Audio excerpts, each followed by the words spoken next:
Cagar alam di Cina rusak, gajah berubah liar hingga masuk perkampungan.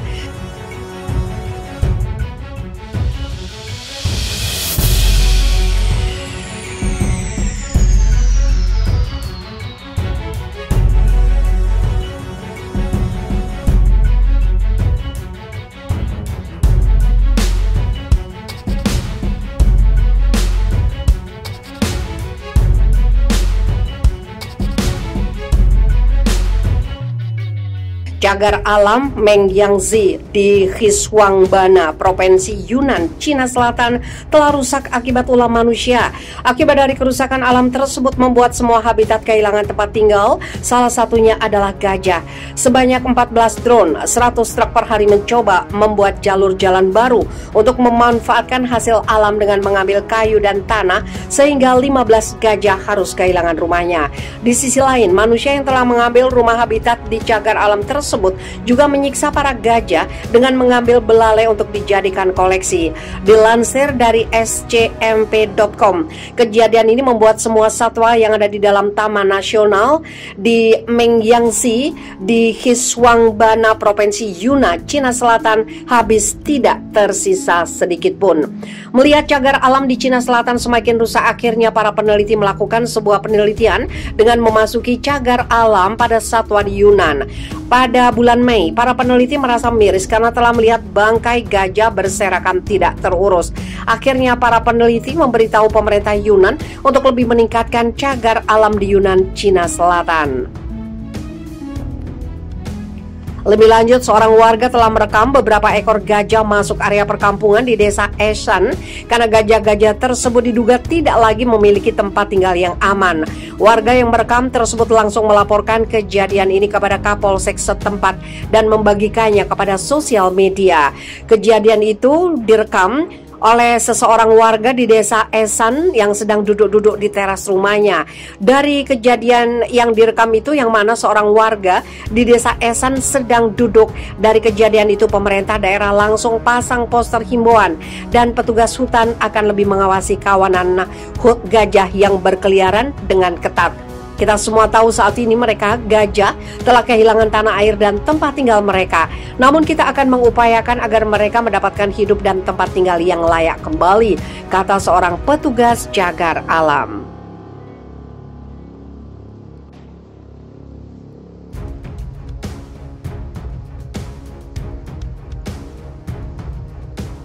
Tak perlu senjata, Cina diprediksi hancur dengan sendirinya karena korupsi dan masalah ekonomi. Sebuah lembaga pemikir atau think tank memprediksi Cina akan kalah dengan sendirinya dari negara lain. Salah satu penyebabnya adalah ekonomi yang stagnan sebagaimana diberitakan Intisari. Namun tidak hanya itu saja, berbagai masalah internal dan regional juga turut berpengaruh dalam kekalahan Cina. Padahal saat ini Tiongkok dikenal sebagai salah satu negara dengan pengaruh yang besar baik di bidang ekonomi atau militer. Mereka bahkan siap menghadapi pihak mana saja yang berani melawan jalannya. Cina memperkuat militernya untuk menghadapi Amerika Serikat maupun negara lain yang menentang klaimnya di Laut Cina Selatan. Di wilayah Lembah Galwan pun Cina dengan siaga tinggi siap hadapi tentara India. Lalu bagaimana bisa Cina kalah dari dalam? Hal ini bermula dari kemungkinan yang diungkap lembaga pemikir California RAND dalam sebuah penelitian di bulan Juli lalu. Seperti apa Cina pada tahun 2050, tanya analis RAND. Jawabannya diberikan dengan menganalisis tren dalam pengelolaan politik dan masyarakat serta mempelajari strategi tingkat nasional dalam bidang diplomasi, ekonomi, sains, dan teknologi juga militer. Dilansir Intisari dari Forbes, studi tersebut mengungkapkan 4 kemungkinan besar.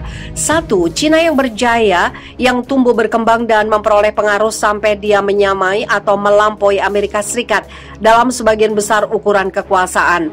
Analis RAND menilai hal itu sebagai tidak mungkin. 2. Cina yang naik daun, yang berjuang dengan ketidakpuasan internal, kekurangan air, dan ekonomi yang melambat namun masih berhasil menjadi kekuatan dominan di Asia. Mungkin. 3. Cina yang stagnan, yang gagal mengatasi kemiskinan yang meluas dan degradasi lingkungan, pada saat yang sama juga mengelola krisis eksternal. Mungkin. 4. Cina yang meledak memasuki abad kedua sebagai negara modern dalam keadaan runtuh tidak mungkin mengesampingkan hasil yang tidak mungkin. Kemungkinan stagnan adalah yang paling menarik. Kemungkinan itu mengungkapkan bagaimana Cina akan mengalahkan dirinya sendiri. RAND memprediksi ekonomi Cina akan terhenti dan mulai tertinggal dari negara lain. Antara 2030 dan 2050, ekonomi Cina terhenti dan kemudian tertinggal jauh di belakang kekuatan besar lainnya. Tidak ada pertumbuhan ekonomi yang terlihat jelas.